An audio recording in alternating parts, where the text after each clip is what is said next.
Superdotado e autista não têm religião e muitos deles se tornam até ateus. Vamos falar sobre isso enquanto eu faço meu café? E para falar sobre isso, eu vou usar o meu próprio estilo de vida, ok? Vocês sabem que eu sou cristã há mais de 43 anos, né? E na verdade, nem é que o superdotado e o autista não têm religião. Na verdade, eles têm muita dificuldade em se manter a vida inteira na religião. E por que isso acontece? Uma característica que é comum entre o superdotado e o autista é a questão das coisas precisarem fazer lógica, ter lógica. Eu falo que uma das frases que rege a minha vida, e com certeza é a que eu mais falei a minha vida inteira, é: isso não faz sentido. E por que eu tô te falando isso? Porque as coisas precisam se encaixar perfeitamente para que você possa aceitar aquilo como uma verdade absoluta. E o que acontece? É por isso, inclusive, que a maioria dos superdotados, eles se dão muito bem na área de humanas, aliás, na área de exatas. Por quê? Porque na exatas você não tem interpretação, não existe coisas dúbias, não existe diversas interpretações, então é muito simples e encaixa perfeitamente.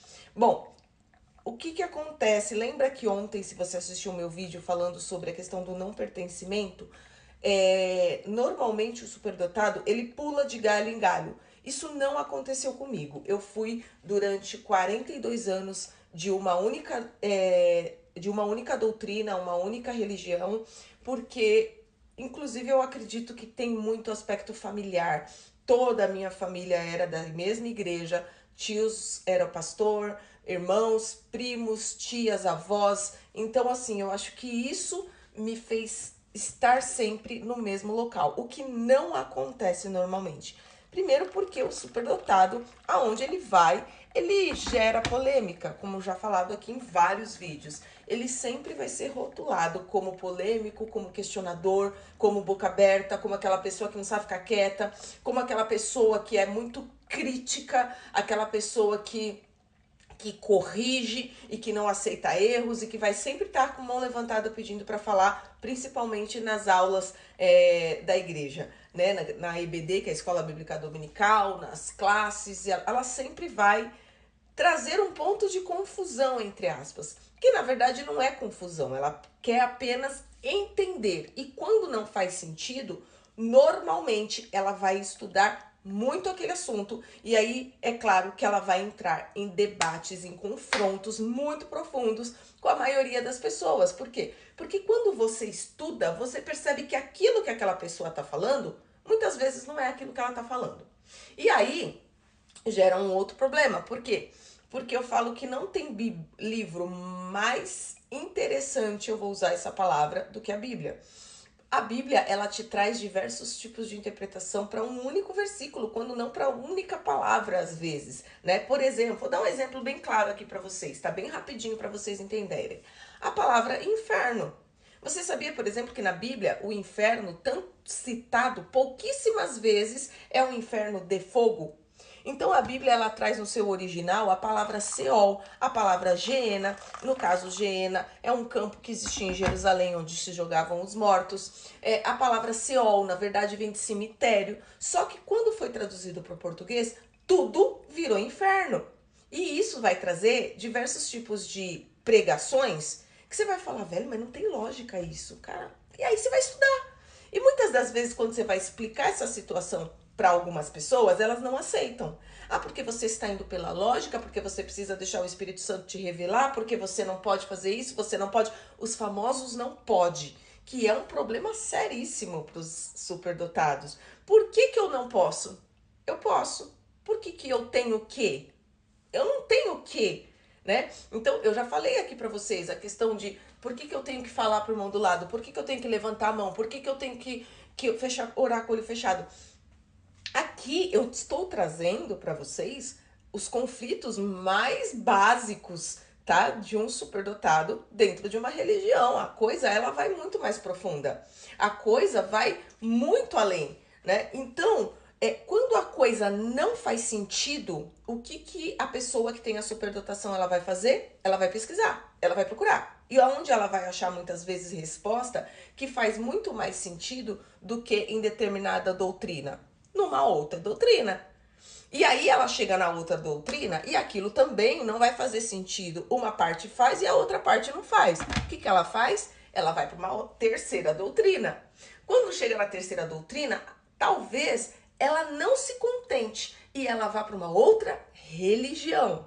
Lá na outra religião, aquilo que não fazia o mínimo sentido nessa religião faz total sentido nessa. E aí o que você faz? Você pega um pouquinho daquela outra religião, junta um pouquinho dessa religião e fala: ah, aqui agora fechou o pensamento. Só que a essas alturas do campeonato, ela já não pode estar mais nem nessa, porque ela não concorda 100% com essa, mas ela também não pode estar nessa, porque ela não concorda 100% com essa. Isso faz com que ela busque de religião em religião, de pensamento em pensamento, de doutrinas em doutrinas, e aí ela entre naquela famosa, como se chama, expansão da consciência, aonde na verdade ela se torna uma pessoa não religiosa e ela vai buscar pelos seus conhecimentos próprios aquilo que Jesus disse.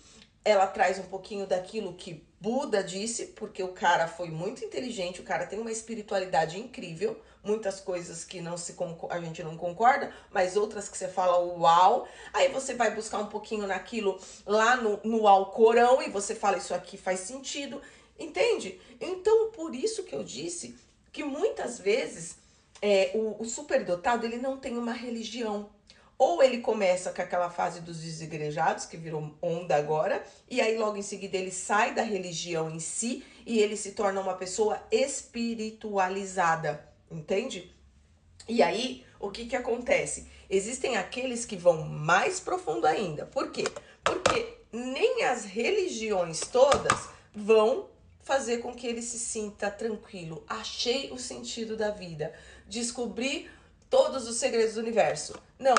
Muitas das vezes, nessa quantidade de estudo que ele busca, ele acaba se tornando ateu.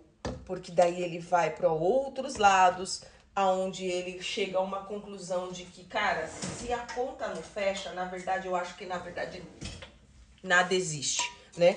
Seja, eu sou da opinião, tá? Que os extremos, eles sempre matam. Nenhum extremo, ele é benéfico. Então, eu acredito sim que nós temos que pesquisar, nós temos que entender, e uma das coisas que tem revoltado muitas pessoas ao meu redor é que eu, particular, comecei a estudar a Bíblia observando contexto, observando história, observando valores, unindo cultura, observando cultura e unindo sabedoria, inteligência e revelação do Espírito Santo. Eu fiz esse combo. É assim que eu estudo a Bíblia. E muitas pessoas acham que tá errado. Não, porque você não pode estudar a Bíblia de uma maneira lógica, porque a Bíblia não é lógica. A Bíblia, ela é espiritual e você só pode estudar a Bíblia pedindo revelação do Espírito Santo, calando a sua alma, calando a sua mente. E aí, cara, é muito louco, porque não faz sentido. Não faz sentido.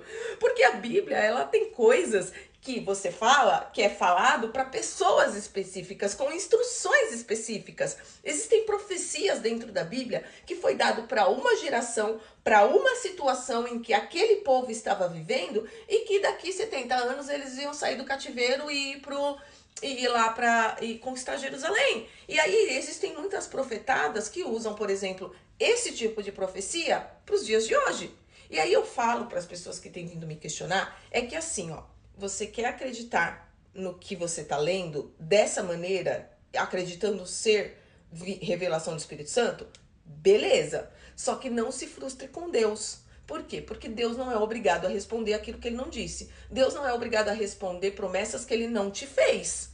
Então, se eu faço uma promessa para um filho e de repente o meu sobrinho ouve, eu tenho a obrigação de cumprir a minha promessa com meu filho e não com meu sobrinho, que ouviu e achou que a promessa era para ele, né? Então isso gera diversos confrontos. Gente, é aqui, ó, já vai dar 10 minutos, eu não falei 1% do que eu queria falar com vocês e é isso. Enfim, o autista e a pessoa que tem superdotação, dificilmente ela vai se enquadrar dentro de uma religião, porque as coisas não fecham e precisa fazer sentido. Consegui terminar meu café, mas não consegui terminar o assunto. De qualquer forma, vai um café?